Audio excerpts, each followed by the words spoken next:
الحمد للہ وکفا والصلاة والسلام علی من لا نبی بعد اما بعد فاعوذ باللہ من الشیطان الرجیم بسم اللہ الرحمن الرحیم والعصر ان الانسان لفی خسر صدق اللہ العظیم۔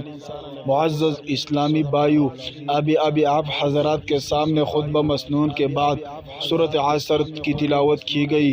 مناسب ہے کہ اس کا ترجمہ اور مختصر تفسیر بیان کر دی جائے اور پھر اس سورت سے معلوم ہوتا ہے کہ ہمارا جو خاص موضوع ہے اس پر تفصیلی بحث کی جائے۔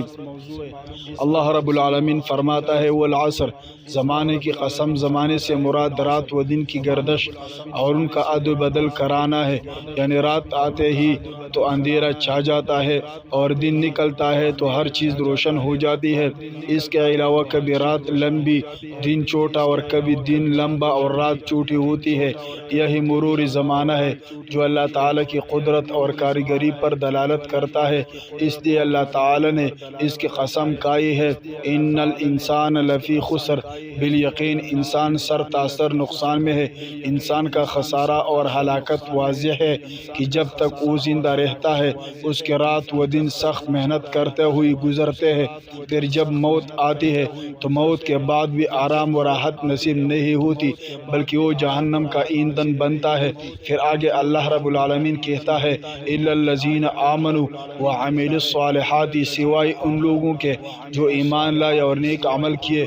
ہاں، اس خسارے سے وہ لوگ محفوظ ہے جو ایمان اور نیک عمل کے پیکر ہے، کیونکہ ان کے زندگی چاہے جیسے بھی گزری ہو، موت کے بعد وہ بہرحال ابدی نعمت ہو اور جنت کے پر آسائش زندگی سے بہرور ہوں گے۔ اور جنہوں نے وتواصوا بالحق، آپس میں حق کی وصیت کی، یعنی اللہ کی شریعت کی پابندی اور حرام چیزوں اور گناہوں سے بچنے کی تلقین کی، وتواصوا بالصبر، اور ایک دوسرے کو صبر کی نصیحت کی۔ اسلامی بھائیو، اس سورہ میں جو آخری لفظ ہے یعنی صبر، یہی آج خطبے کا موضوع ہے۔ صبر کے معنی باندھنے، روکنے اور برداشت کرنے کی ہے، اور اسلامی صبر کا مطلب یہ ہے کہ راحت و مصیبت ہر دو حالت میں خوشی اللہ کی اطاعت و فرمانبرداری کی جائے۔ اعلاء کلمت اللہ اور کلمہ دین کے راہ میں جتنے مصائب و مشکلات اور ناگزیر حالات پیش آئی انہیں جھیلا جائے۔ اسی طرح اپنی جذبات اور خواہشات کو قابو میں رکھنا صبر ہے۔ جلد بازی اور گھبراہٹ سے کام نہ لینا صبر ہے۔ کسی خوف و خطرہ یا لالچ کی مقررہ حق سے نہ ہٹنا صبر ہے۔ نہایت سنجیدگی اور ٹھنڈے دل سے سوچنا، بے جا جوش و خروش کے مظاہرے سے بچنا صبر ہے۔ غصے کے وقت اپنے آپ کو قابو میں رکھنا صبر ہے۔ کسی مقصد کے حاصل کرنے کے شوق میں جلد بازی سے بچنا صبر ہے۔ دنیاوی فائدے اور نفس کی لذتیں اور طرح طرح کی رنگینیاں جب دل کو للچائی تو ان کے مقابلے میں صحیح راستہ پر قائم رہنا اور کوئی غلط قدم نہ اٹھانا صبر ہے۔ اللہ کی رضا اور دین کی اقامت کے لیے بڑی بڑی قربانیاں دینا صبر ہے، اور دشمن و مخالفین کے ظلم و ستم کے مقابلے میں جمع اور ثابت قدم رہنا صبر ہے۔ پیارے ساتھیو، قرآن و سنت میں صبر کی بڑی فضیلت آئی ہے، جیسا کہ اللہ رب العالمین فرماتا ہے یا ایھا الذین آمنوا استعینوا بالصبر والصلاۃ ان اللہ مع الصابرین، اے ایمان والو صبر اور نماز سے مدد حاصل کرو، بے شک اللہ تعالیٰ صبر کرنے والوں کے ساتھ ہے۔ ایک دوسرے مقام پر اللہ تعالیٰ فرماتا ہے یا ایھا الذین آمنوا اصبروا وصابروا ورابطوا واتقوا اللہ لعلکم تفلحون، اے ایمان والو صبر کرو اور ایک دوسرے کو صبر کی تلقین کرو اور دشمن کے سامنے جمع رہو اور اللہ تعالیٰ سے ڈرو تاکہ تم کامیاب ہو جاؤ۔ وجزاہم بما صبروا جنۃ وحریرا، انہیں ان کے صبر کے بدلے میں جنت دی اور ریشمی لباس دی۔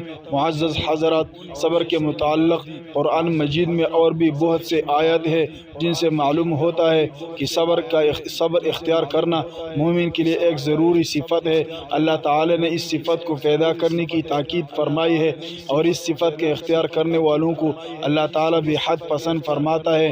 نیز یہ صفت ایک مومن کے لیے ہتھیار کی حیثیت رکھتی ہے جیسے وہ ہر وقت اپنی ساتھ رکھ سکتا ہے، اسی طرح قرآن مجید کے علاوہ صبر کی فضیلت کے بارے میں بے شمار احادیث آئے ہیں، جیسا کہ ابو سعید خدری رضی اللہ عنہ فرماتے ہیں کہ نبی صلی اللہ علیہ وسلم نے فرمایا ما اعطی احد عطاء خیرا واوسع من الصبر، صبر کی توفیق جس سے دی جائی سمجھ لو اس سے بہتر کوئی عطیہ نہیں ملا۔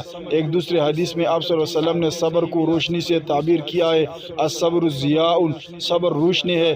لیجئے ایک واقعہ سنیں جس میں خود نبی علیہ السلام کے صبر کا تذکرہ ہوا ہے کہ جنگ حنین کے موقع پر آپ صلی اللہ علیہ وسلم نے مال غنیمت کی تقسیم میں کچھ لوگوں کو تالیف قلب کی طور پر ترجیح دی، یعنی انہیں دوسرے لوگوں کے مقابلے میں زیادہ اچھا مال عطا کیا۔ ایک شخص نے یہ دیکھ کر کہا اللہ کی قسم اس تقسیم میں عادل تقاضے پوری نہیں کی گئی اور اللہ کی رضا کو ملحوظ نہیں رکھا گیا۔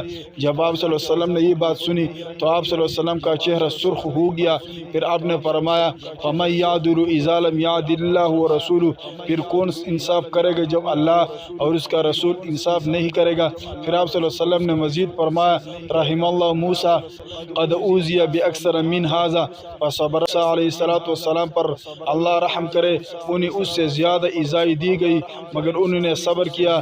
لے دوستو، انبیاء کرام علیہ السلام کی زندگی کے سلسلے میں بہتر اسوہ اور نمونہ ہے، ان میں کم ہے جنہیں اعلیٰ کلمت اللہ الدین کی راہ میں ابتلا و آزمائش سے نہ گزرنا پڑا ہو۔ ایک حدیث سنیے اور غور کیجیے۔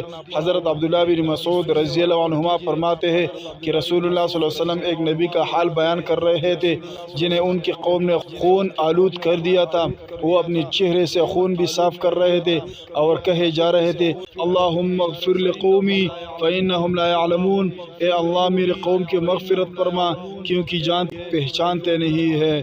قرآن مجید میں انبیاء کرام کی صبر کا جو نقشہ پیش کیا گیا ہے ان میں حضرت ایوب علیہ السلام حیات طیبہ کو صبر کے لحاظ سے اعلیٰ مقام حاصل ہے، جس کی وجہ سے ان کا صبر ضرب المثل بن گیا ہے۔